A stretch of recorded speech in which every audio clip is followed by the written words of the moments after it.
Magandang umaga sa inyong lahat or good old morning to all of you.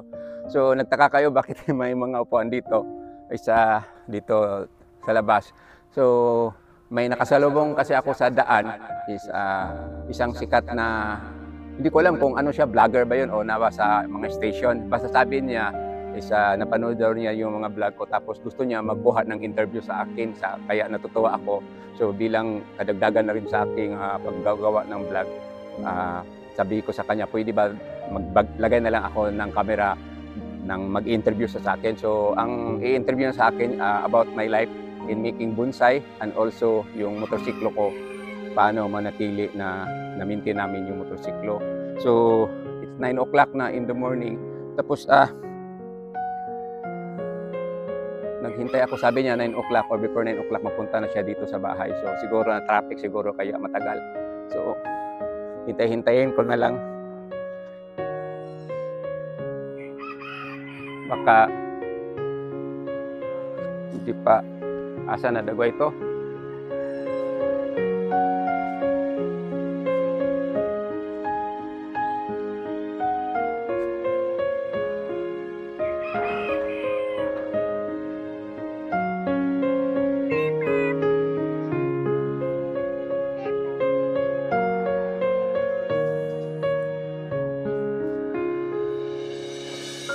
Wala pa man. Hindi pa. So, habang tawag nito, habang maghihintay ako sa kanya, ayusin ko na lang muna yung motorsiklo.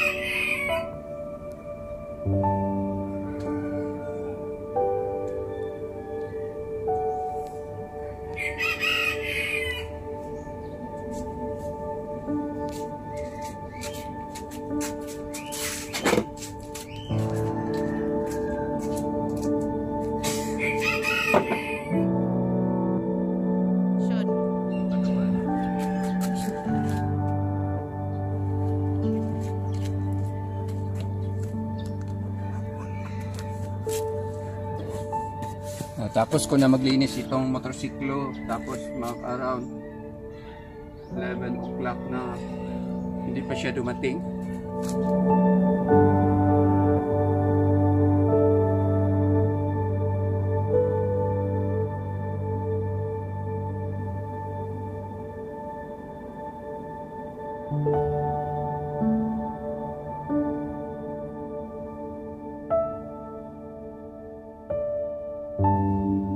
Ang gawin ko na lang isa, nandiyan naman yung ko, sit up. Mag-ayos na lang ako ng bonsai dyan, mag-alot na lang ako ng bonsai, kuha na lang ako ng bonsai. Mabuti na lang na dito yung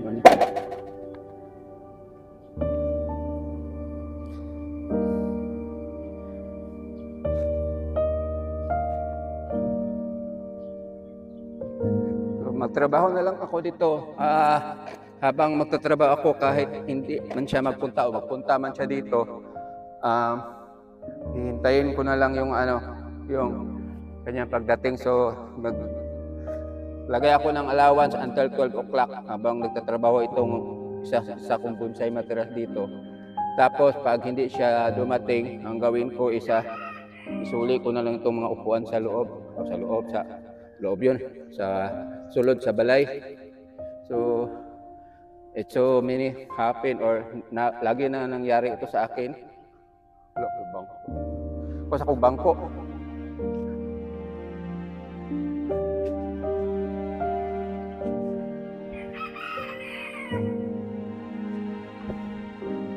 Buti na lang yung anak ko na asahan siya tumulong sa akin ng kamera.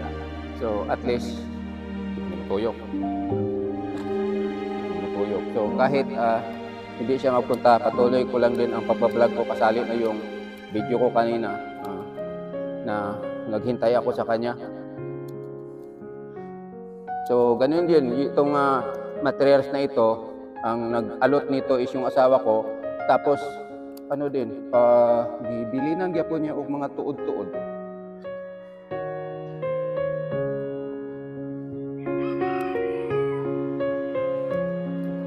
Sayang yung ano ko. Yung mga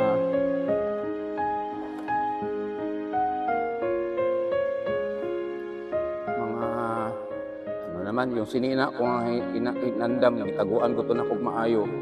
Hinatag baya ko sa ano yung konduktor ng isang bus liner, kaya yung kulay na kung makikita nyo, alam niyo kung anong bus liner yun. Basta pulo yun sa konduktor, tapos hindi na niya nagamit, binigay niya sa akin, kaya tinatago ko. Sabi ko itong gagamitin ko if ever may mga official naman, mga special na occasion, yun gagamitin ko yung polo na yun kasi mahal yun.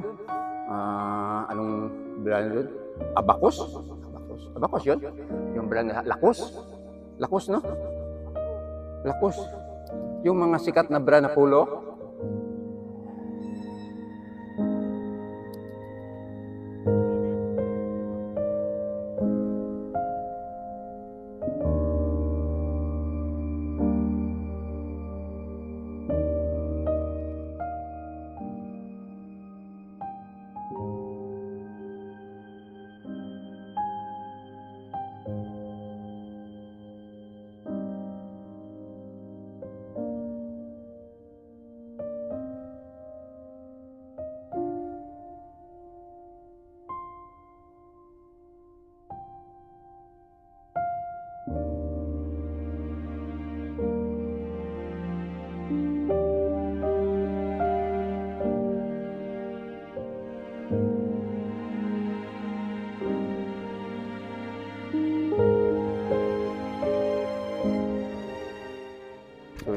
Gawin ko na lang yung polo na binigay sa akin ng kaibigan kong konduktor sa isang bus liner.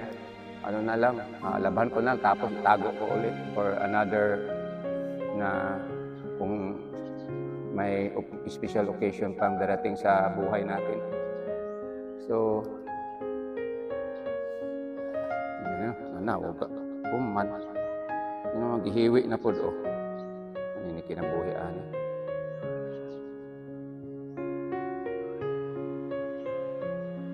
So hanggang dito na lang ako. So sa nangyari sa akin is yung magbibigay ng halimbawa sa iba na hindi basta maniwala sa mga tao na mag-promise ng promise tapos hindi sumipot.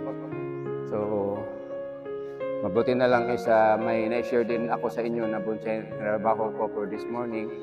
Kahit na excited ako yung una, tapos bigla na lang nalungkot. Yung motorsiklo, ibalik ko na lang yung sa loob para kasi hindi yan gagamitin for this day. Isang kulay ang gagamitin namin. So for this morning, ito lang share ko sa inyo about my bonsai materials here. At saka sa likuran ko, yung sampalok ko na isa sa nagustuhan ko nga sampalok. Then we have also a small bonsai here, which is already a bonsai totally because makita dito sa ilalim, wala na siyang wire compared to this one. This is about sila matawag ko bonsai material because ano pa siya, may marami pang wire. So sa akin, basta may wire pa, tawagin ko bonsai material yan. Mawala ng wire completely na tapos fine tuning o fine trimming na lang, yan ang matatawag ko sa bonsai. Sa akin lang yun, hindi ko alam sa iba kasi kanya-kanya tayong style at idea being bonsai creator, bonsai, magbubonsai. So again, maraming salamat sa panonood. God bless you all. Have a nice morning ahead of you.